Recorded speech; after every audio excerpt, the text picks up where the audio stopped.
കഴിഞ്ഞ ദിവസം ഒരു സുഹൃത്തുമായിട്ട് ഒരു ചായക്കടയിൽ ചായ കുടിക്കുകയായിരുന്നു.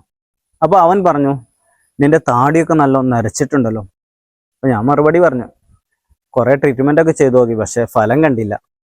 അപ്പോൾ അവൻ പറഞ്ഞൊരു രസകരമായൊരു കഥയുണ്ട്. എന്നെ സങ്കടപ്പെടുത്തേണ്ട, എന്നെ ഒരു ഉന്മേഷവാനാക്കാം, ഒരു കോംപ്ലക്സ് ഇല്ലാതാക്കാൻ വേണ്ടി അവൻ പറഞ്ഞ കഥയാണ്. എന്നിട്ട് അവൻ പറയാണ്, ഒരു കഷണ്ടിയുള്ള ഒരുത്തനുണ്ടായിരുന്നു.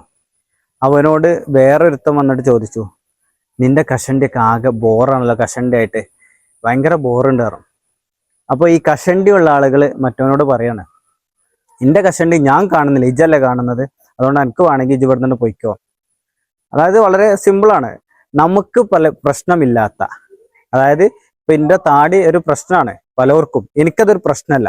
ഇതുപോലെയാണ് നമ്മളും നമ്മുടെ സ്വാഭാവികമായിട്ട് നമ്മുടെ ശരീരത്തിന് ഉണ്ടാകുന്ന ചില വൈകല്യങ്ങൾ എന്ന് പറയാൻ പറ്റുമോ എന്നറിയില്ല. എന്നാലും അങ്ങനത്തെ കാര്യങ്ങൾ സാധാരണ എല്ലാവർക്കും ഇല്ലാത്ത ചില കാര്യങ്ങൾ സ്പെഷ്യലായിട്ട് നമുക്ക് ഉണ്ടാകുമ്പോൾ നമുക്ക് ഭയങ്കര കോംപ്ലക്സ് ആണ്. എന്നിട്ട് നമ്മൾ ജനങ്ങൾക്കിടയിൽ ഇറങ്ങാൻ മടിക്കുന്നു, അല്ലെങ്കിൽ ഒരു നല്ല കാര്യങ്ങൾക്ക് ചെയ്യാൻ മടിക്കുന്നു, എല്ലാ കാര്യത്തിലും മുന്നോട്ട് വരാൻ മടിക്കുന്നു. ഇതൊക്കെ നമ്മളൊരു കോംപ്ലക്സിന്റെ കാര്യമാണ്.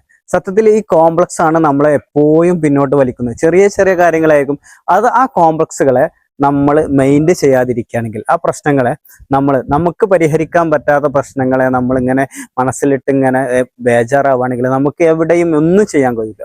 അതുകൊണ്ട് നമ്മൾ ചെയ്യേണ്ടത്, നമുക്ക് പരിഹരിക്കാൻ പറ്റാത്ത പ്രശ്നങ്ങളെ അതിന്റെ വഴിക്ക് വിട്ട് നമുക്ക് നമ്മുടെ വഴിക്ക് പോവുകയാണെങ്കിൽ തീർച്ചയായിട്ടും നമുക്ക് നല്ലൊരു യാത്ര, എൻജോയ് ചെയ്തൊരു യാത്ര മുന്നോട്ട് പോകാൻ സാധിക്കും.